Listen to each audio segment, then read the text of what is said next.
Welcome back to the Do It for the Process podcast. I am Emily. I am getting right into it today because honestly, I'm a little fired up. Let me just set the record straight.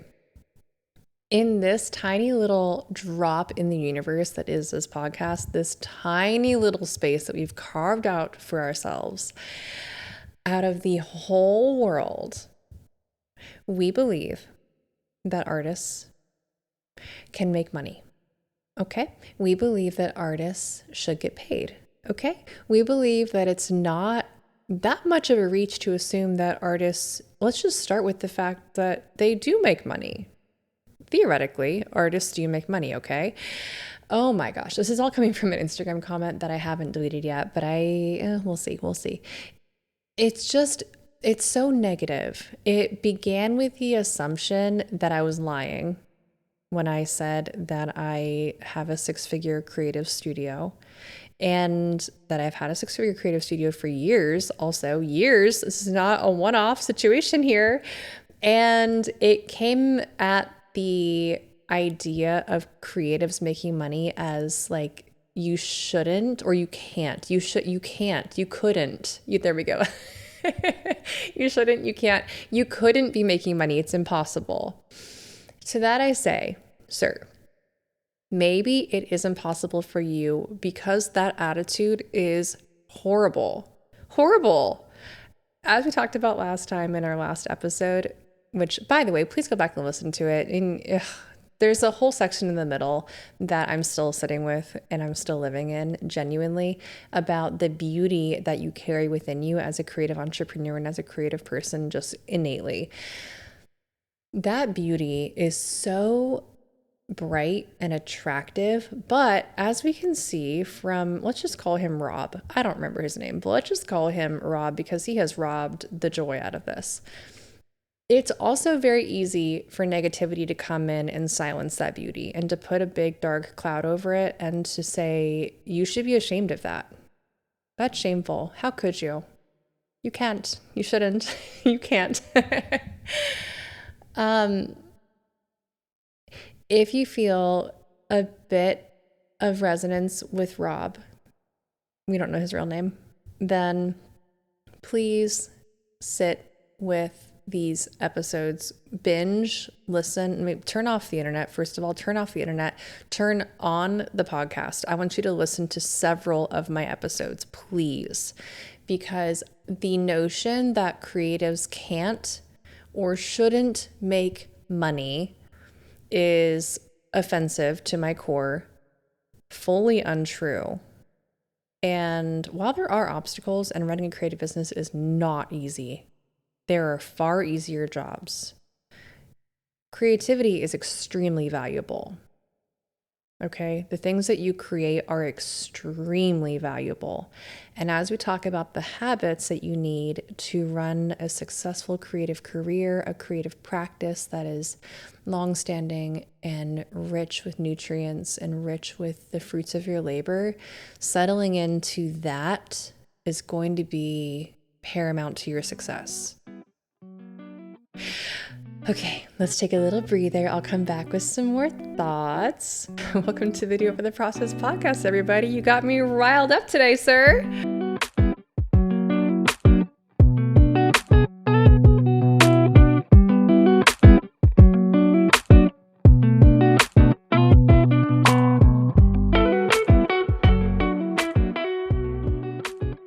Welcome back, everybody. Okay. A bit of context. On Instagram, I've been sharing some habits that I'm also sharing in this platform with like much more context here because I can talk for longer than a minute and a half, which, I love. But on Instagram, I've been saying this kind of super quick and obviously extremely short version of my career because I don't have the time to get into it all.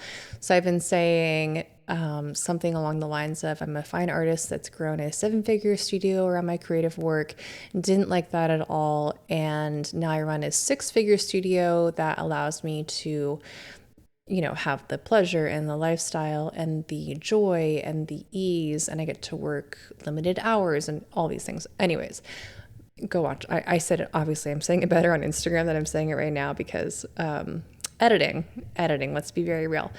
And apparently, I didn't give this commenter quite enough context, and it is what it is. So, to this, I would say one of the habits that we need to settle into as artists is being so aware that the way that we're going to live our lives is countercultural.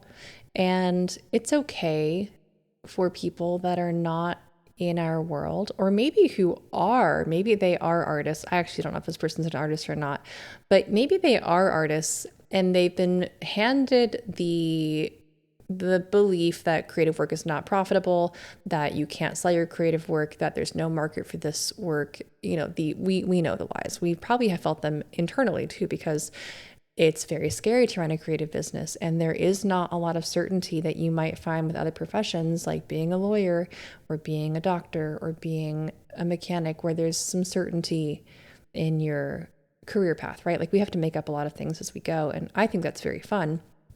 It is very scary though, and I acknowledge that. So maybe this person has come to their creative practice, if they have one at all, with a lot of these fears front and center. One thing that a habit that I recommend artists really, really settle into is realizing that the fears that other people share with you is just their love for you coming out in a different form. Obviously, a random comment on Instagram is not love for me. That's not what I'm saying. But if you hear things that are similar to this from people that actually do care about you, they just love you, and they're concerned, and they want you to be safe and secure and financially healthy. And that's beautiful. That's beautiful. To this, I would say there is so much potential for your financial success in creative fields. Will you have to be creative? Yes. Hence the field. This is what we do. We are creative. Will it look super streamlined and easy? Probably not. You'll probably change things every year. You'll probably pivot. You'll have years that you have a lot of financial success and years that you're like, okay, I know I still have the potential. I know I can do this. That happens in every single creative career. I don't have one friend that rides on a success wave forever. And I have a lot of creative friends, and they are professional, full-time creatives. And all of us have gotten comfortable with uncertainty because we know that the certainty is within us. We know we can depend on ourselves. We know we can depend on our creativity. And that does take a little bit of a blind leap at first. It really does. And then it takes a little bit of, trusting those ropes. If you're like dangling from a mountain, a metaphorical mountain, it is scary. I can't imagine being the first person to like rappel off a mountain. That would be terrifying. You're not the first person though. I'm not the first person. Not at all. Not even close. But if you want to look at me, trust the ropes. They are there. They have held me and my 3 children and all of my dreams and all of my ambitions. They have held dozens of my close friends that are open and honest with me about what it looks like to run a creative business. They have held people that I've gotten to mentor in masterminds, in making art work, people that I've gotten to be in the room with, at conferences with, people that I look up to, and they're transparent. There's so many people who are proving that yes, creatives can make money. Creatives should make money because, again, back to that light that lives inside of us. Can you imagine a world without creativity? Oh my goodness, I do not want to. That's an apocalyptic fantasy novel right there, and I don't want to read it. That sounds terrible. So maybe the unexpected habit that I'm going to recommend that we settle into, thank you, commenter, for inspiring me, is the reframing, the habitual reframing that we all must do month after month, year after year, especially if you're beginning to trust your own ropes. Reframe what you expect your creative work to do for you. Again, will it be easy? No. Will you be creative? Yes. Will you be inventive? Yes. Will you lay awake at night and have a genius idea? Yes. Trust that idea. Trust the goodness that is living inside of you. I have an idea right now, and I love ideas like this. I have an idea that's delighting my heart. Like, I'm genuinely giddy. Is it going to happen? I don't actually know. This is the thing with like playing with ideas. Dreams are so fun in this way. I'm going to put a little plug right here. Quick little side note, go download the goal setting workbook. It focuses on this energy specifically. I'll link it below. Download it. It's free. You're going to love it. If you have that little like tickly idea in your heart, you're like, ooh, this is so fun. This is so fun. This is so fun. I don't even need the idea to come to fruition. Just practicing that inspiration and playing with the idea of something, that's good enough for me. If it's meant for me, it will come out of me. It will progress beyond that. But even just that, it's like limerence. It's like falling in love with something all again for the first time. That feeling, I'm obsessed with it. Genuinely, I'm obsessed with it. And I hope that you know what I'm talking about. If you don't, figure it out. And if you do, you're like, oh my gosh, me too. It's so fun. But you can't have that feeling unless you allow yourself to dream a little bit and you allow yourself to think that your audacious dreams are worth your energy, even just in your mind. Don't tell yourself no right away, okay? Don't. Tell yourself yes for like a couple of days. Give yourself some yes days, only in your mind. You don't have to tell anyone else. You don't have to like divulge this to anyone, but maybe like write it down in a journal or in your goal setting workbook. Just see what happens. Just write it down. Like, just see. You don't know. Just see. Oh, it makes me so happy. I'm grinning so big because this feeling is everything to me. So habit number 1, remember to undo the tangly, twisty lie that will sneak in so fast that says that you can't and you shouldn't make money as an artist. And number 2, undo that with the permission to dream, the permission to believe in what might seem like the impossible, because you know it's not impossible. It's absolutely not. Anything that you have the inclination to do, someone's doing it in some other shade, in some other form. It's happening out there somewhere. So if they can do it, why can't you? Why can't you? I think about that all the time. In the last episode, I talked about a Picasso museum and just like the sheer magnitude of creative work this human did. Picasso had a normal lifespan. Like, I know whatever. I'm not going to talk about his personal life because, ew. But he had a normal lifespan. Like, just very, very practically, he had about as many days as most people have, right? How did he create so much work? If he can do that, I can do that as well. Maybe not quite, because I have 3 kids and I'm a good parent and et cetera, et cetera. But the idea of like, if someone's doing it, that means that you can also do it. They're not magical. I mean, everyone's magical, but in that same sense, you're magical too. So just, we've got this. But I do want to get practical because the habit that I wanted to talk about today, which is now habit number 3, because we have gotten some mindset shifts handed to us by the universe, and maybe we needed that as we began the year. I think we probably did. The habit that I want to talk about today is the flip side to what we talked about last time, which is let yourself be known for something, let yourself settle in and become a little bit famous for an idea or an aesthetic or a thing, right? Again, you don't need a massive audience to do this. You don't need to be a viral content creator. You just need to be known in the right circles or in certain spaces or amongst certain groups. And again, it does not need to be millions of people or even thousands of people. It can be 10 people or one person, one art director, one curator, one art consultant. Like, you don't need the masses. You just need to be in the right spaces. Be known for something. The flip side of that not even the flip side, but like the other side of that coin is once you're known for that thing, my thing in this example is landscape paintings. I became very well known for them. They were the absolute solid foundation of my business. They still are to this day. I love them. But if all I did is paint landscape paintings, I would feel a little bit uncertain about my financial stability. And stability is very important to me, even though I let myself flow and create. And again, we have to test those ropes and make sure that we're secure. Part of the reason that I test security is by testing financial stability, because I have 3 children. If I don't make money, we don't have a home. Like I can't risk all that. I can't be risking all that. So because of that, financial stability is really, really important to me. So one of the ways that I weave in financial stability is by not relying on just one thing.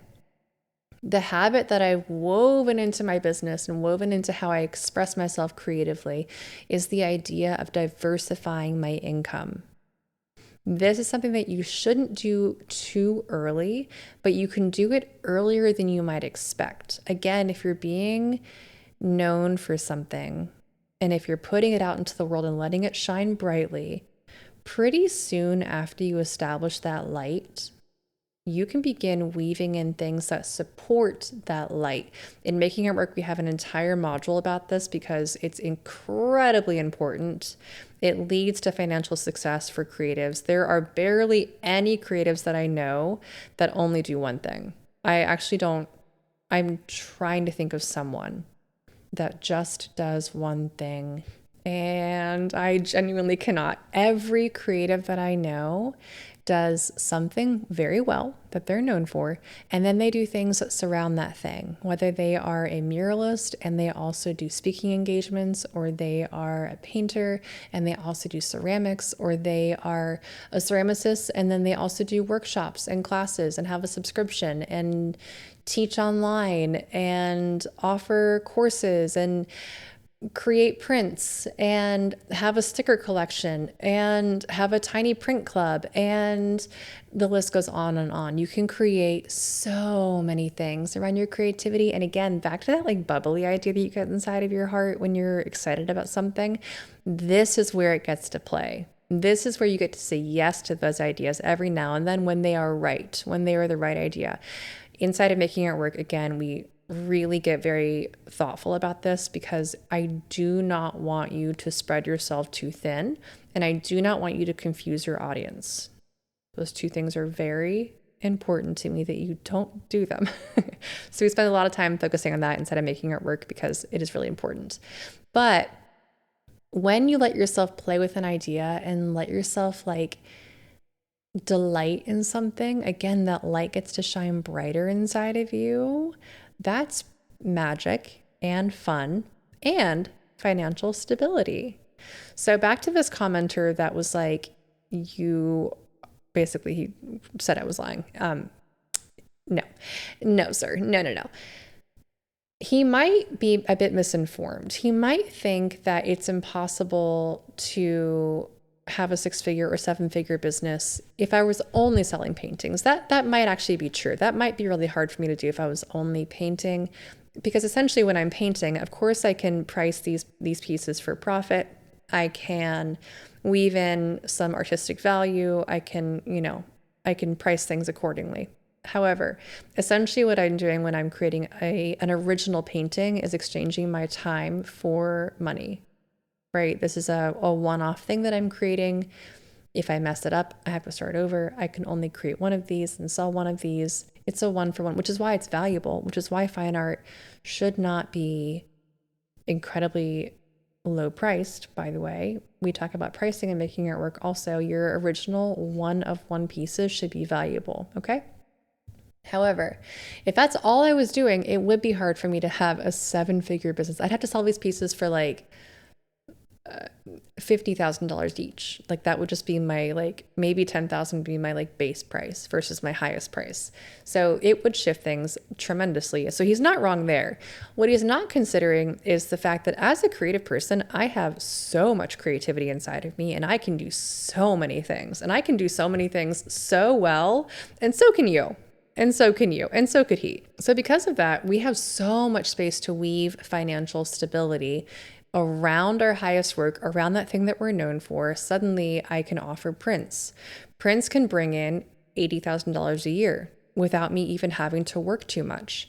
Then I can weave in workshops. Workshops can bring in 50,000 or 100,000, depending on how many I do, etc. Then I can weave in offering different products and different, like handmade goods.